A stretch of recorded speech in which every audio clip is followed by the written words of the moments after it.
Dear students, আজকে আমরা পড়ব পরিবেশ এবং মানব স্বাস্থ্য সম্পর্কে। যে সমস্ত বস্তু রোগ সৃষ্টি করে সেগুলোর আধিক্য যদি পরিবেশে বেড়ে যায়, অর্থাৎ পরিবেশ দূষিত হয়, সেক্ষেত্রে মানুষের নানা রকম রোগের সৃষ্টি হয়। পরিবেশ দূষণের ফলে সৃষ্ট দুই প্রকার রোগ হলো ফুসফুসের রোগ, যেমন অ্যাজমা এবং ব্রঙ্কাইটিস, এবং অপরটি হলো ক্যান্সার। আজকে শুধু আমরা ফুসফুসের রোগ, অ্যাজমা বা হাঁপানি এবং ব্রঙ্কাইটিস নিয়ে আলোচনা করব। অ্যাজমা বা হাঁপানি কাকে বলে? যে রোগে শ্বাসতন্ত্রের ক্লোমশাখা এবং উপক্লোমশাখা, মানে ফুসফুসের মধ্যে যে শাখাগুলো ঢোকে, প্রথমটা ক্লোমশাখা, তার ভাগকে বলা হয় উপক্লোমশাখা। কোষপ্রাচীরে হঠাৎ সংকোচন এবং সংকোচনের ফলে শ্বাসপথের সংকোচন হয় এবং শ্লেষ্মা ক্ষরণ, প্রচুর পরিমাণে শ্লেষ্মা, ইংরেজিতে বলে মিউকাস, ওগুলো ভর্তি হয়ে যায় ওই জায়গাগুলোতে। এর ফলে কষ্টদায়ক শ্বাসক্রিয়া এবং দমকা কাশি দেখা যায়, তখন তাকে অ্যাজমা বা হাঁপানি বলা হয়। ডেফিনিশনটা ভালো করে পড়বে।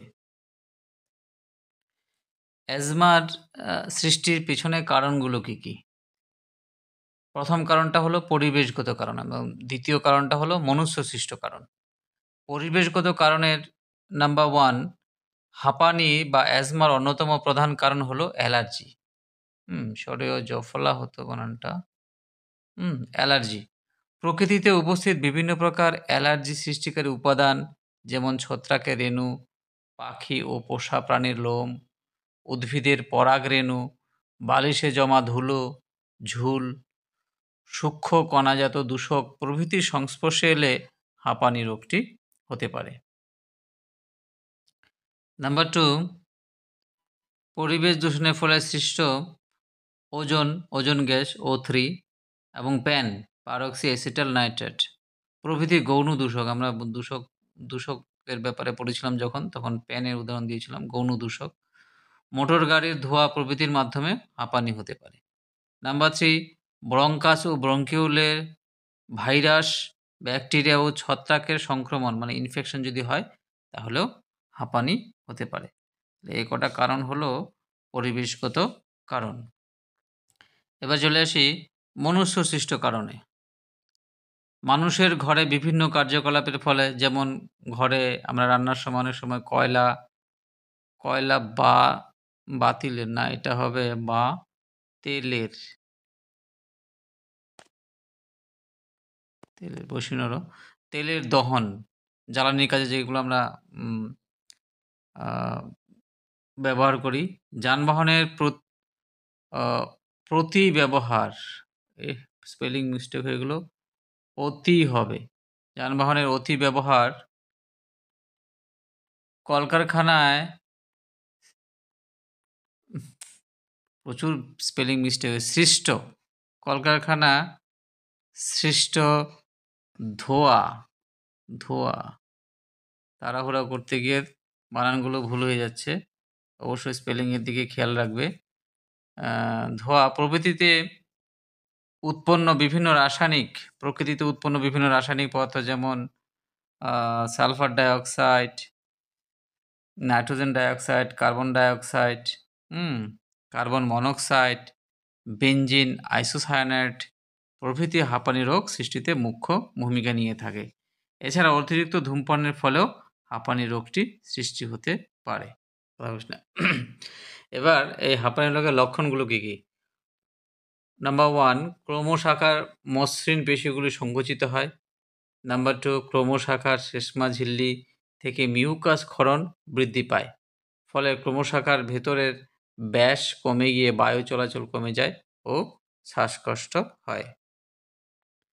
এই যে এখানে ছবিটা দেখলে তোমাদের পরিষ্কার হবে, ফুসফুসের যে ঢুকেছে শ্বাসনালী, আমাদের শ্বাসনালী, এটা হলো নর্মাল, তার গহ্বরটা কতটা বড়। আর যদি অ্যাজমা আক্রান্ত হয় তাহলে একদম ছোট গহ্বর হয়ে যাচ্ছে, চুপসে যাচ্ছে, যার জন্য প্রচুর পরিমাণে শ্বাসকষ্ট হচ্ছে, আর সেটাই হলো অ্যাজমা বা হাঁপানি।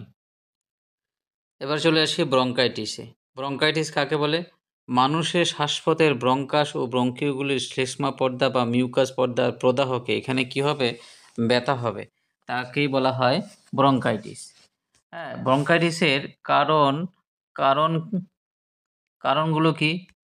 নাম্বার 1 বলে দিচ্ছি তোমাদের, বায়ু দূষণ এবং ধূমপান। এই দুটি হলো এই রোগের প্রধান কারণ। বার্নিশের কাজ, ঝালাই, ইলেকট্রনিক কারখানা, রাসায়নিক গ্যাস, ব্যাটারি কারখানা, গ্যাস ও নানা রকম ধাতু পরিশোধনের সময় উৎপন্ন গ্যাস অ্যালার্জি ও ব্রঙ্কাইটিস সৃষ্টি করতে পারে। ধূমপায়ী এবং দমকল কর্মীরা, দমকল ফায়ার ব্রিগেডে যারা কাজ করেন তারা কিন্তু এই রোগের শিকার হন। এবং এই রোগের লক্ষণগুলো কি কি? একবার বলে দিচ্ছি লক্ষণ। আক্রান্ত ব্যক্তির কাশি হবে এবং কাশির সাথে সবুজাভ বা হলদে রঙের কফ নির্গত হবে। কফ এবং হলুদ কালারের কফ নির্গত হয় এবং ফুসফুসে বায়ু পরিবহনের পথে প্রদাহ সৃষ্টি হয়। তাহলে আজ এই পর্যন্তই থাকবে। ভিডিওটি ভালো লাগলে অবশ্যই বন্ধুদের মধ্যে শেয়ার করবে। আর যারা নতুন আছো তারা আমার চ্যানেলটা সাবস্ক্রাইব করে নিও। Tata, bye bye, see you.